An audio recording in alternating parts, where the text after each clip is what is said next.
بسم اللہ الرحمن الرحیم۔ اگر آپ کو ایمان اور یقین حاصل ہو تو پھر دعا کریں اللہ اس پر استقامت عطا فرمائے، پھر اس پہ ڈٹ جائے۔ نبی پاک صلی اللہ علیہ وسلم نے فرمایا میں اس بات کا خوف نہیں کرتا کہ میری امت کمزور ہو جائے گی، اس بات کا ڈر نہیں کہ پیسے ختم ہو جائیں، نہ یہ خوف ہے کہ بھوکی مرے گی۔ حضور کس بات کا خوف ہے؟ تو نبی پاک نے فرمایا خوف یہ ہے کہ ان کا یقین کمزور ہو جائے گا۔ یاد رکھیں اگر اعتبار نہ ہو تو گھر نہیں چلتا، تو اگر اللہ رسول پر یقین کامل نہ ہو تو پھر بندہ مسجد نہیں آ سکتا، پھر اس کا دین نہیں چلتا، پھر اس کے لیے مشکل ہے نماز، پھر اس کے لیے مشکل ہے راہ خدا میں خرچ کرنا۔ میرے نبی پاک نے فرمایا یوں نہ کہا کر کہ یا اللہ چاہے تو دے چاہے تو نہ دے، جب مالک سے مانگ تو کہا کر یا اللہ تجھی سے مانگنا ہے، میں لے کے اٹھوں گا، تو مجھے دے گا۔ فرمایا جتنا تیرا یقین کامل ہوگا اتنا ہی اللہ تجھے جھولی بھر کے عطا فرمائے گا۔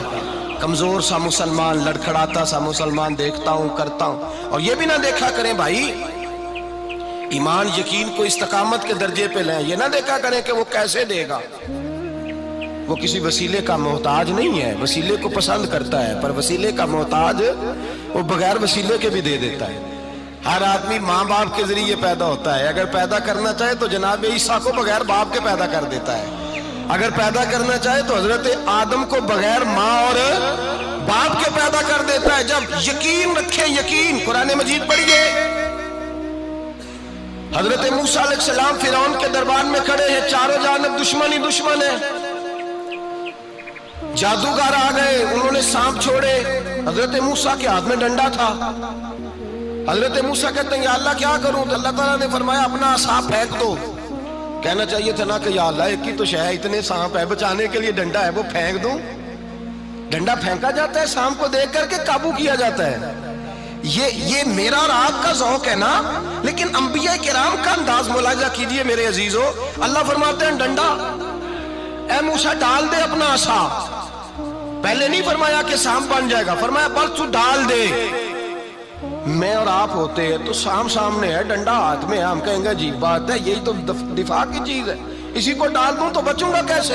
کہا ڈال دو، تو حضرت موسیٰ نے ڈال دیا، کہا میرے رب کا حکم ہے تو میرے لیے بہتر ہی ہوگا۔ اللہ فرماتے ہیں جب موسیٰ نے ڈالا تو میں نے اس ڈنڈے کو، اس عصا کو اژدہا بنا دیا۔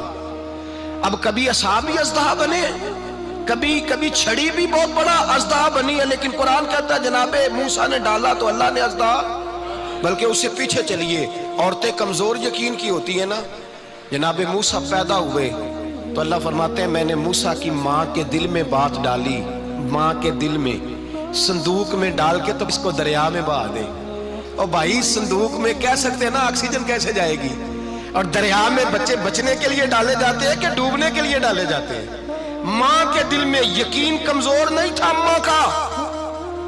انبیاء کے ماں باپ موحد ہوتے ہیں، دین کو ماننے والے، ماں کے دل میں اللہ نے بات، اللہ قرآن میں کہتے میں نے وحی کی، میں نے القاء کیا، میں نے بات ڈالی۔ حضرت موسیٰ کی ماں کہتی ہے میں نے ڈال کے نا سمندر میں بیٹا، میں نے سمندر میں بیٹا ڈال کے صندوق میں بند کر کے رب کے حوالے کیا۔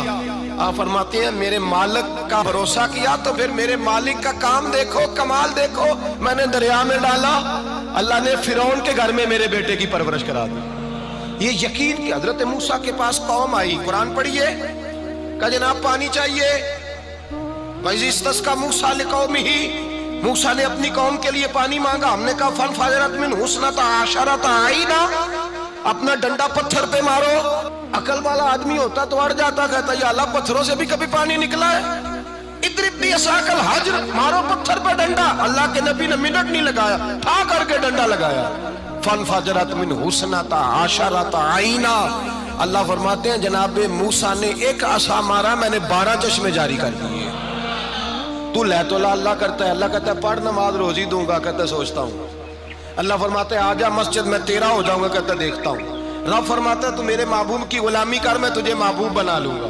تو کہتا ہے تھوڑا بڑا ہو کے داڑھی رکھنی ہے، ابھی سیانا ہو کے میں ذرا سرٹیفکیٹ لے لوں اسرائیل سے کہ کتنے سالوں کے بعد آئیں گے، پھر شروع کروں گا۔ پروگرام بنا رہا ہے، ابھی تو ارادے میں ہے۔ اللہ کے پیغمبر کا ڈنڈا، اور اس سے زیادہ آگے بات ہو گئی، پیچھے فوج لگی ہوئی ہے فرعون کی، مجمع ہے، ہزاروں لاکھوں کا لشکر لے کے، تلواریں، نیزے، فرعون پیچھے، آگے دریا آ گیا۔ حضرت موسیٰ علیہ السلام کھڑے ہیں، اب کدھر جائیں؟ اللہ پاک نے فرمایا مارو ڈنڈا۔ کہاں؟ پانی پہ ڈنڈا مارو۔ اب حضرت موسیٰ علیہ السلام پانی پہ ڈنڈا مارے تو پانی ابھرے گا، اس سے زیادہ کیا ہوگا؟ پہلے پتھر پہ ڈنڈا مروایا تو پانی نکلا، اب پانی پہ ڈنڈا مروایا، فَإِذْ فَرَقْنَا بِكُمُ الْبَحْرَ فَأَنْجَيْنَاكُمْ وَأَغْرَقْنَا آلَ فِرْعَوْنَ۔ اللہ فرماتے ہیں موسیٰ نے پانی پہ ڈنڈا مارا تو میں نے پانی میں رستے بنا دیے۔ ایک جگہ ڈنڈا مارا تو پانی نکل آیا، دوسری جگہ عصا مارا تو پانی خشک ہو گیا، 12 چشمے بن گئے، 12 رستے بن گئے دریا میں سے۔ حضرت موسیٰ علیہ السلام گزر گئے اور اللہ فرماتے ہیں فرعون بھی آیا تو اسے میں نے غرق کر دیا، اور وہ کھڑا دیکھتا ہی رہ گیا کہ بنا کیا ہے۔ جب یقین کامل نصیب ہوتا ہے، اعتماد کی دولت اللہ دیتا ہے، جب انسان کو یہ انشراح صدر ہو جاتا ہے کہ میری نجات خدا کے حکم میں ہے اور رسول اللہ کے قدموں میں ہے، جب اسے یہ انشراح حاصل ہوتا ہے تو پھر نماز کا لطف آتا ہے۔ غور کیجئے کیا جملہ کہہ دیا میں نے۔ پھر اسے نماز کا پھر اسے نماز بوجھ نہیں، بلکہ نماز نہ پڑھے تو اس پر بوجھ ہوتا ہے۔ پھر قرآن مجید اس کی روح کا ساتھی ہو جاتا ہے، پھر عبادات، تقوی، پرہیزگاری، پھر وہ ایک سنت کے چھوٹنے پر پریشان رہتا ہے جب یقین کی دولت نصیب ہوتی ہے۔ قرآن مجید فرقان حمید نے کہا ایمان لاؤ تو پھر ایمان پہ ڈٹ جاؤ، مسلمان بنو تو پھر اسلام پر۔ پھر یہ جو کمزوری ہے نا، یہ دیکھتے ہیں، کرتے ہیں، چلتے ہیں، ابھی کل، ابھی پرسوں، بہانے ہیلے، ابھی میں نماز شروع کرتا ہوں، دیکھتا ہوں لا الہ الا اللہ محمد الرسول اللہ صلی اللہ علیہ۔ جب کسی نے کلمہ پڑھا تو اس پر پورا دین ضروری ہے، پورا۔ اب وہ یہ نہیں کہہ سکتا کہ تھوڑا تھوڑا کر کے آؤں گا۔ یقین کی دولت نعمت ہے۔ اللہ پاک قرآن مجید میں فرماتے ہیں ان الذین قالوا ربنا اللہ ثم استقاموا، جنہوں نے کہا کہ اللہ ہمارا رب ہے اور پھر وہ اس پر ڈٹ گئے، پھر اس پر وہ کہا تو ڈٹ گئے، کھڑے ہو گئے، نہیں اللہ ہی رب ہے، اللہ ہی دینے والا، اللہ ہی مالک، اللہ ہی ہمارا رازق ہے، رب ہی ہمارا سب کچھ۔ جب ڈٹ گئے تو فرمایا تتنزل علیہم الملائکہ، پھر میں ان کی مدد کے لیے آسمان سے فرشتوں کا نزول فرمایا کرتا ہوں۔ فرشتے کیا کہتے ہیں؟ اللہ تخافوا ولا تحزنوا، غم نہ کرنا، خوف نہ کھانا، وابشروا بالجنۃ التی کنتم توعدون، ہم تو تمہیں اللہ تبارک و تعالیٰ کی اس جنت کی خوشخبری دینے آئے ہیں جس کا رب نے تمہارے ساتھ وعدہ کیا ہوا ہے۔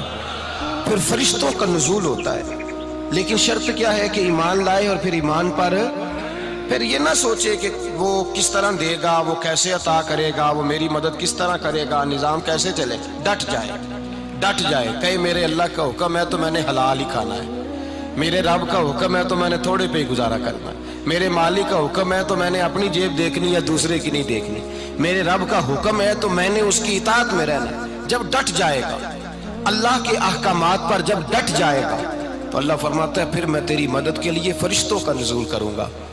نبی پاک صلی اللہ علیہ وسلم نے فرمایا 2 دولتیں اگر کسی کو اللہ دے دے تو سمجھے اللہ نے اسے دنیا کی سب سے زیادہ دولت عطا فرما دی۔ یا رسول اللہ وہ کون کون سی چیزیں ہیں؟ فرمایا ایک جس شخص کو اللہ نے معاف کرنے کی دولت عطا کر دی، جو معاف کرنے لگ گیا، جس کی طبیعت میں درگزر آ گیا، جو معاف کرنے لگا، غلطیاں معاف کرنے لگا، جس کو ایک دولت یہ مل گئی۔ اور دوسرا میرے مصطفیٰ نے فرمایا جسے اللہ نے یقین کی دولت عطا فرما دی، جس کو یہ 2 دولتیں مل جائیں، ایک درگزر کرنا، دوسرا رب رسول پہ یقین کامل رکھنا، اسے کائنات کی ہر شے مل گئی۔ میرے نبی پاک نے فرمایا جب بھی دعا مانگو خدا سے یہ 2 نعمتیں مانگا کرو، عرض کیا کرو اے اللہ درگزر کی دولت عطا فرما، اے اللہ تو ہمیں یقین کی دولت عطا فرما، ایمان کی قوت اور پختگی نصیب فرما۔ میرے بھائی حضور نے فرمایا مانگ کے لو۔ کمزور ایمان والا شخص کسی کام کا نہیں ہوتا۔ جس آدمی کے ذہن میں شک کا بیج ایک دفعہ جنم لیتا ہے وہ آدمی تو غلام سے بدتر ہے، بے کیف سجدہ، روٹھی روٹھی سی عبادت، اس کی زندگی کیفیات سے خالی ہے۔ جس شخص کو پتہ چل جائے نا لوگ میرے مخالف ہیں، اس کا تو سجن رہتا ہی کوئی نہیں۔ اصل بات یہ ہوتی ہے کہ یہاں سوچ بیٹھا ہے کہ دنیا میرے خلاف ہے، یہاں مخالفت یہاں بیٹھ گئی ہے، دو بندے باتیں کر رہے ہیں تو پریشان ہے، میرے خلاف ہی لگے ہوئے ہیں، میری ہی بات ہو رہی ہے، کیونکہ اصل تکلیف کہاں ہے؟